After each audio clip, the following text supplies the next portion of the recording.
Marc Marquez joining the 8-strong Ducati stable.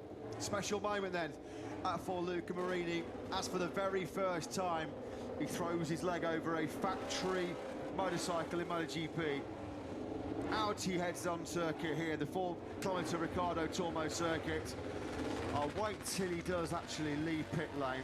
Green light has been on for 21 minutes or so here, just weaving from left. And as the first ride then to leave pit lane here in Valencia, we can officially say MotoGP 2024 starts now. And a new journey starts for Luca Marini, and you suspect that Ducati will be leaning, or Honda will be leaning very heavily on the Ducati experience that Luca Marini will bring with him. Of course, 2 new riders within the Honda stable of 4 riders for next season, with Joan Mir staying at Repsol Honda, Taka Nakagami staying where he is at LCR Honda. As far as the second half of the Repsol Honda team are concerned, they bring in Luca Marini, and of course LCR Honda welcome Johann Zarco, both looking to bring some Ducati expertise. And to get an idea on the Honda that Luca Marini is on top of there and what he's running, let's head down for the first time to Simon Crayfar. Good morning to you. Good morning all. A very chilly morning. It's like straight up they're going to have soft tyres on because it's too cold for anything hard. Luca, much to my surprise, is on the completely news from Jerez test. I hadn't seen it before. Everything's quite different on it, like chassis, swing arm that I've never seen. It all looks like HRC, not Kalex. The aero's different, as you'll be able to see on there if you look close. The side wings are different. So the engine, when it was warming up, is not a different firing order. I was listening for that because I was kind of hoping for their sake they're trying something new. But yeah, really surprised, because normally they let the riders head off on something that they've got as a base and then move on to the newer one. But I suppose they don't want to disappoint Luca too much, get him straight on the new one. Yeah, thanks for that, Simon.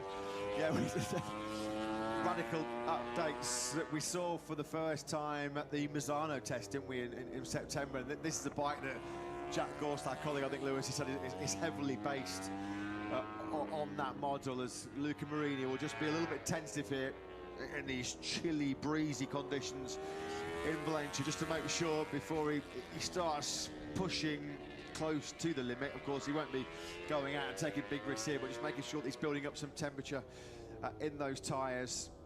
This was a motorcycle which Marc Marquez ran at that Misano test, and it wasn't good enough to convince the 30-year-old Spaniard to remain for a 12th season with HRC. Honda just don't have the time, or Marc Marquez doesn't have the time, does he, to wait around for Honda to find their mojo again in the MotoGP World Championship. So Luca Marini then out on circuit. We await the arrivals of Pedro Acosta, Marc Marquez and co.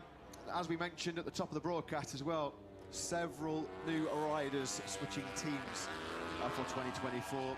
Johann Zarco making the same switch that Marini has made from Ducati yesterday, but fair to say the celebrations got a little bit messy on Sunday night, as you'd expect they would do after a stressful season. You know, it's the one thing to win a MotoGP World Championship. In many respects, it's harder and tougher to retain it, which Bagnaia did. So there was a hell of a party on Sunday night for the factory Ducati team, and basically lost his voice yesterday. A bit of screaming, a bit of shouting, but I did see him, fair play. 9 o'clock this morning, he was walking over to our truck to do the World Champions interview, and now he is ready to start the defence of his title, bidding to become just the 10th rider in Premier Class history to win 3 World Championships on her own. What's a special year for MotoGP? Which is the bike we'll see Marc Marquez on a little bit later on this morning, was quite different to the bike that Bagnaia won the 2022 World Championship on.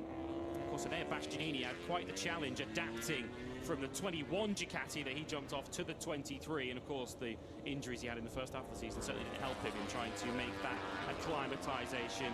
It was very clear that that was a motorcycle that Pecco Bagnaia had a big say in terms of it being designed around him, suiting Bagnaia's style and his famed strengths of heavy braking.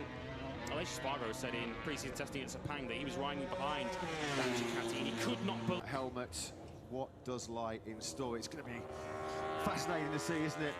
how Marc Marquez, or how quickly he can gel with the GP23. Of course, he will be riding as part of the Gresini Ducati independent team operation, this year's title-winning machine, Ducati keeping. And from that point onwards, it was a real proper scrap, a real proper duel, wasn't it? Because Barcelona really coincided with Jorge Martin's purple patch. It's where Jorge Martin really did click into top gear. And for Bagnaia to bounce back from the title showed what a top world champion he is. And I think the experience from having already won the World Championship in dramatic fashion from 91 points behind in 2022 certainly helped Pecco Bagnaia. It was so impressive how calm he stayed when the championship got tense last year. We'll have a keen eye on the KTMs here this morning. KTM usually busier than most in pre-season testing. To get an idea of what we can expect from them today, let's head to Jack Appleyard in pit lane news with Francesco Guidotti. Yeah, down here with Francesco. Firstly, to talk about what we saw on Sunday, then let's touch on the test. It was a massive opportunity on Sunday. How do you reflect on it now? Yeah, it's still hurting. It's still